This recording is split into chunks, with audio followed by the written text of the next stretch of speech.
Hi everyone, I am Asha and today I am going to explain a marginal helping verb need, and it works in two ways. One is helping verb and second one is main verb. So in this video we will talk about complete use of need. So let's start. Need का आपको ये पहले पता होना जरूरी है कि need है क्या। ठीक है, नीड का मीनिंग क्या है? नीड का मीनिंग आपका होता है आवश्यकता या जरूरत। ठीक है, आवश्यकता या जरूरत। ठीक है, ओके। अब ये नीड पहले मैंने वीडियो बनाया है, उसमें मैंने आपको बताया था कि नीड कहाँ पर स्टे करता है और किस तरह से रोल प्ले करता है। ठीक है, लेकिन फिर भी आज थोड़ा सा मैं आपको बताती हूँ। अगर आपको पता हो तो जो आपकी हेल्पिंग वर्ब है, हेल्पिंग वर्ब जो हमारी होती है वो दो तरह से काम करती है। कैसे दो तरह से काम करती है? जैसे एक तो आपका क्या होता है, प्राइमरी हेल्पिंग वर्ब होता है। ठीक है, प्राइमरी हेल्पिंग वर्ब। ठीक है, और जो दूसरा होता है आपका वो होता है मोडाल हेल्पिंग वर्ब। ठीक है, दूसरा क्या होता है? Modal helping verb. ओके, अगर बिल्कुल शुरू से जाएं तो वर्ब आपकी कितने तरह की होती है? फाइनाइट, नॉन फाइनाइट और हेल्पिंग वर्ब, है ना। मैंने वीडियो बनाया है इस पे पहले, तो आप वो भी देख सकते हो। ठीक है, तो हमने बात की हेल्पिंग वर्ब दो तरह की होती है, प्राइमरी हेल्पिंग वर्ब और मोडाल हेल्पिंग वर्ब। अब मोडाल हेल्पिंग वर्ब आपकी कौन कौन सी होती हैं आप लोगों को पता ही होगा। ठीक है, विल, वुड, शैल, शुड, ठीक है, कैन, कुड, और आपका मे, माइट, और फिर हम बात करते हैं मस्ट और आपका यूज्ड।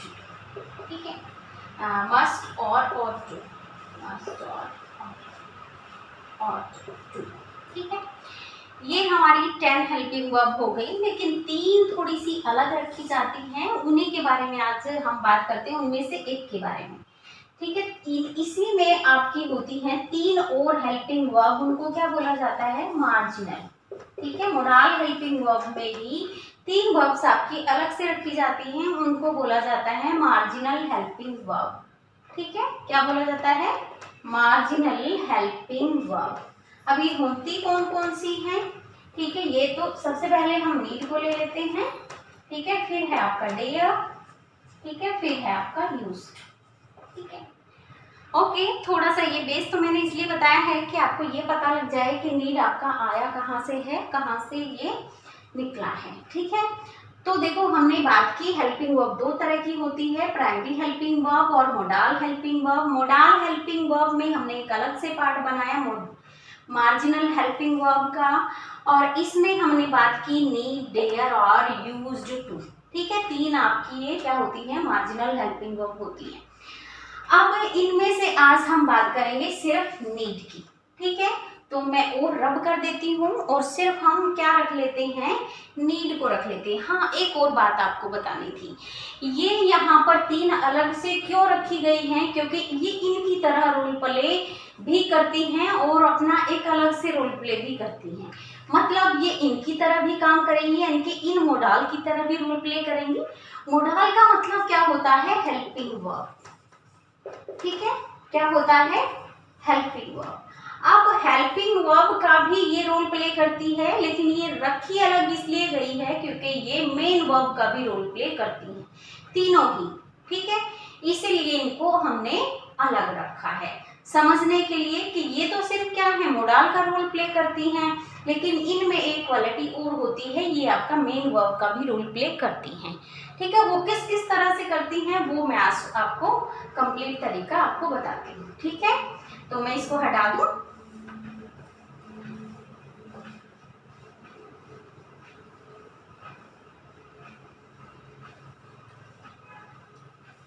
तो आज हम बात कर रहे हैं नीड की। ठीक है, नीड किस किस तरीके से यूज होता है? देखो, मेन वर्ब कब होगा और आपका हेल्पिंग वर्ब कब होगा, ये मैं आपको सब बताती हूँ।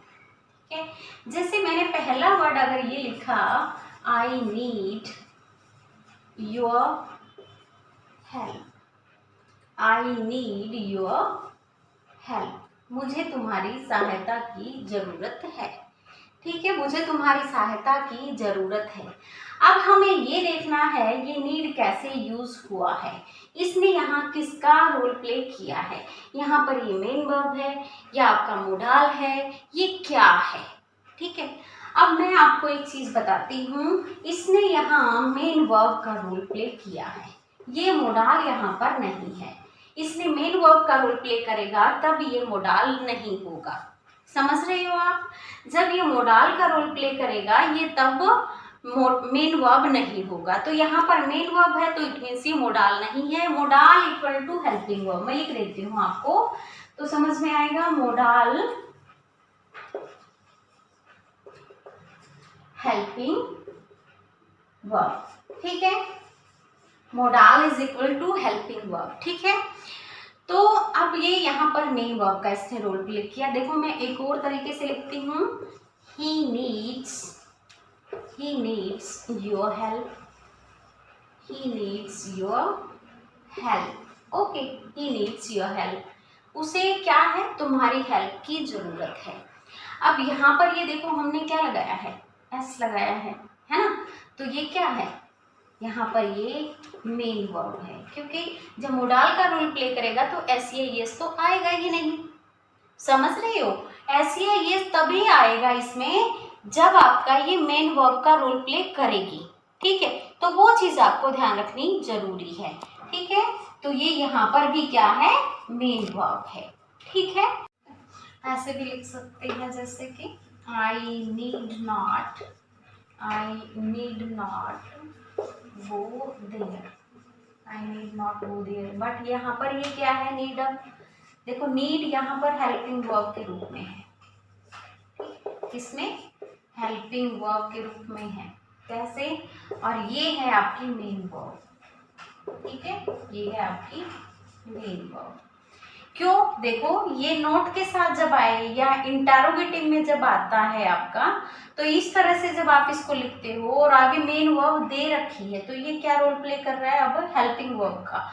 देखो ये यहाँ पर क्या मेन रोल प्ले किया इसने, मेन वर्ब का। ठीक है, इसने मेन वर्ब का रोल प्ले किया क्योंकि यहाँ पर और कोई वर्ब है ही नहीं। ठीक है, ही नीड्स योर हेल्प, यहाँ पर भी इसने मेन रोल प्ले किया।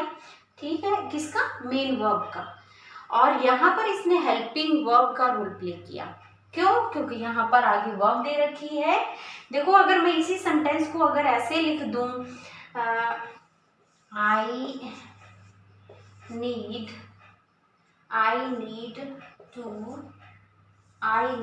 Not to go there, I need not to go there, तो ये अब आपका सेंटेंस गलत हो जाएगा। क्यों गलत हो जाएगा, क्योंकि इसमें हमने क्या किया, टू गो ले लिया यहाँ पर ऐसे, तो ये टू नहीं आएगा यहाँ पर।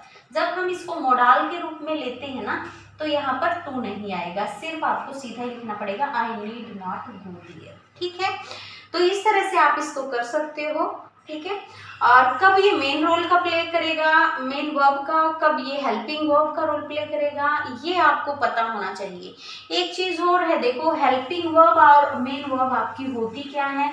देखो कुछ बच्चे तो आप में से ऐसे होंगे जिसको बहुत अच्छी ग्रामर होती है, वही ज़्यादा सीखने की कोशिश करते हैं, लेकिन कुछ ऐसे होते हैं जो बेसिक में अभी उनका चल रहा है, उनको ज़्यादा नॉलेज नहीं है। देखो सीखने से ही चीज़ें आती हैं, मैं किसी के लिए ये नहीं कहूँगी, कोई भी बंदा परिपूर्ण नहीं होता, सब सीखते हैं। ठीक है, जैसे कि आप इस तरह से बात करते हो, he does not need to go there. ठीक है, अब यहाँ पर ये डज नॉट क्या है, हेल्पिंग वर्ब है। ठीक है, मतलब डज आपका क्या है, देखो डज नॉट। ठीक है, डज नॉट, और इसका डजंट में हम ऐसे करेंगे डजंट। ठीक है, ओके, डजंट, तो ये आपका क्या है, डज आपका यहाँ पर हेल्पिंग वर्ब है, और यहाँ पर नीड ने मेन वर्ब का रोल प्ले किया है। किसका, मेन वर्ब का, किसका रोल प्ले किया है? मेन वर्ब का, ठीक है, मेन वर्ब का। और यहाँ पर ये डज क्या है? हेल्पिंग वर्ब है। तो हेल्पिंग वर्ब क्या होती है, मेन वर्ब क्या होती है, वो चीजें आपको देखनी है, ठीक है। ओके, सो इस तरह से आपको एक और एग्जांपल दे देती हूँ, जैसे कि ही, दे, डू नॉट, ठीक है, डोंट लिख सकते हो आप इसको, they don't need to go there, ठीक है, they don't need to go there, ठीक है। अब यहाँ पर ये डू क्या है? आपका हेल्पिंग वर्ब है, ठीक है, हेल्पिंग वर्ब है, और ये यहाँ पर मेन वर्ब है, ठीक है। Okay, why do you need to play there, ठीक है, why do you need to play there। देखो मैंने क्या लिखा है, मैंने हेल्पिंग वर्ब तो ये ऑलरेडी लिखी हुई है, हेल्पिंग वर्ब ऑलरेडी लिखी हुई है, तो ये आपकी क्या हो गई? मेन वर्ब हो गई, ठीक है, क्या हो गई? ये आपकी मेन वर्ब हो गई। Why do you need to play there, ठीक है। अब ये टू प्ले दे रखा है, देखो, है ना, जब भी ये मेन वर्ब के रूप में काम करता है तो टू प्ले इसके साथ आ जाएगा, लेकिन मोडाल में नहीं आएगा, ठीक है, मोडाल में टू और फर्स्ट फॉर्म नहीं आएगी इसके साथ, ठीक है। अब देखो, why need you go there, why need you go there, ठीक है, मैंने इतना ही लिखा, why need you go there। अब यहाँ पर ये क्या है? आपको वहाँ जाने की क्यों जरूरत है, ठीक है, वहाँ जाने की आपको आवश्यकता क्यों होती है, ठीक है। तो why need, मैंने क्या रखा? नीड रखा, बट ये किसके रूप में रखा है? जब भी ये WH फैमिली के बाद आएगा तो ये आप सोच लेना कि ये आपका हेल्पिंग वर्ब है, हेल्पिंग वर्ब है, इट मीन्स आपका ये मोडाल है, ठीक है। क्यों? क्योंकि देखो ये हेल्पिंग वर्ब है तो मेन वर्ब ये रही, है ना। अगर आपकी हेल्पिंग वर्ब ये है तो मेन वर्ब ये रही, तो इट मीन्स ये किसका रोल प्ले किया? यहाँ पर आपने जैसे डू रखा है उसी की तरह हमने इस नीड को रख दिया है, ठीक है। तो आपको ये भी चीजें समझनी है। देखो हम इसको टेंस इसका चेंज कर सकते हैं, पास्ट इंडेफिनिट में भी इसको यूज कर सकते हैं, जैसे I needed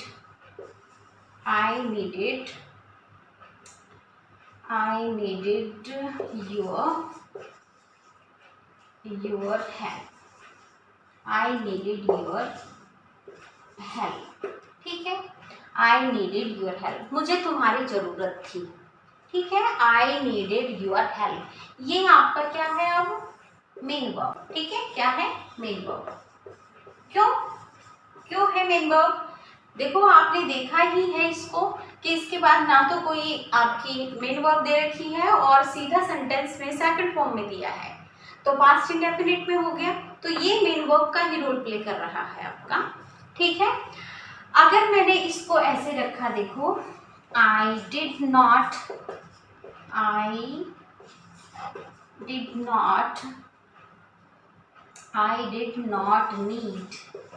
need to go या टू रीड दैट बुक, ठीक है, ओके।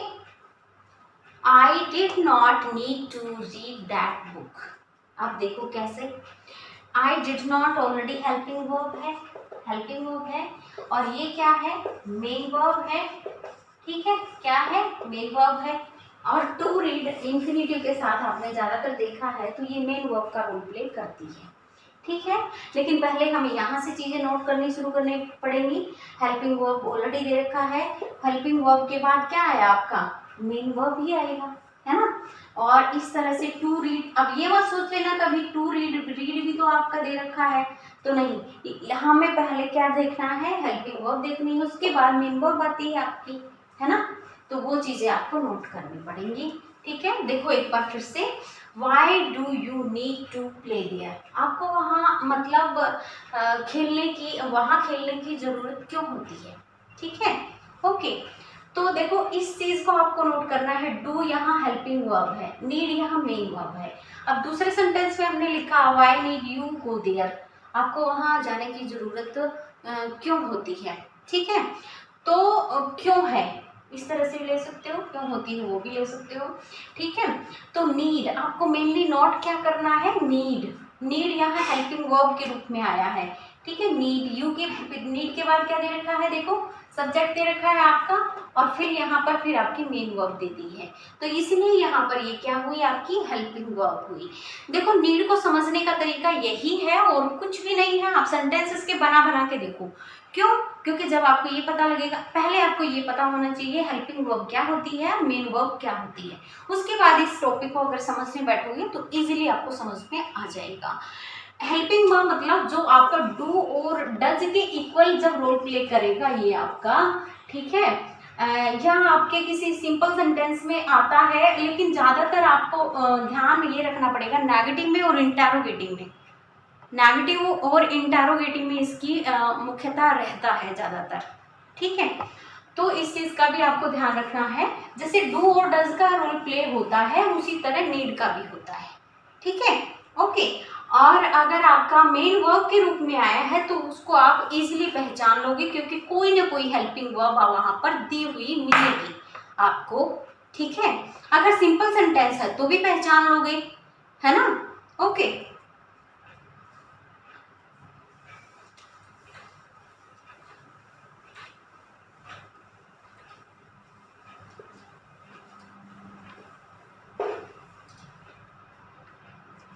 देखो अगर मैंने ये सेंटेंस ऐसे लिख दिया, need you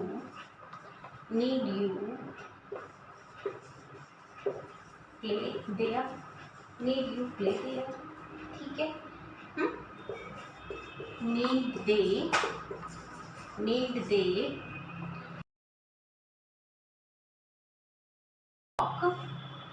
in the morning, okay, need they walk in the morning. ठीक है, अब देखो इन दोनों सेंटेंस में आप ये देखो इसने रोल प्ले क्या किया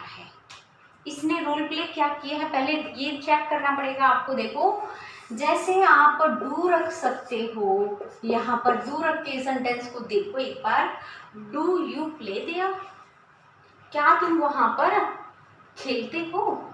ठीक है, do you play there, sense सही आ रही है, देखो do you play there, do से सही बन रहा है, डू यू प्ले देयर, क्या तुम वहां पर खेलते हो।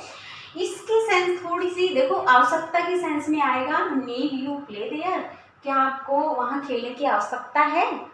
ठीक है, और अगर do they work in the morning, क्या उनको do they walk in the morning, क्या उन्हें मॉर्निंग में वॉक करने की नीड है, आवश्यकता है। अगर डू लगा के बोलते हो तो do they walk in the morning, क्या वे मॉर्निंग में वॉक करते हैं। ठीक है, तो क्या वाली सेंस तो इसमें भी रहेगी, बट आवश्यकता थोड़ी जुड़ जाएगी, समझ रहे हो, आवश्यकता जुड़ जाएगी, मतलब क्या से तो क्वेश्चन रहेगा आपका, लेकिन आवश्यकता से उसका थोड़ा सा कन्वर्ट हो जाएगा, यानी कि जरूरत से क्वेश्चन हो जाएगा। नीड यू प्ले देयर, क्या आपको वहां खेलने की आवश्यकता है, जरूरत है। ठीक है, तो इस तरह से क्वेश्चन आपका हो जाएगा। तो ये कुछ चीजें हैं जो आपको समझनी ही पड़ेंगी, without understanding you can't do it, main verb और हेल्पिंग वर्ब। ठीक है, अब देखो इसको मैं कुछ और तरीके से लिख देती हूँ, जैसे कि हमने रखा I didn't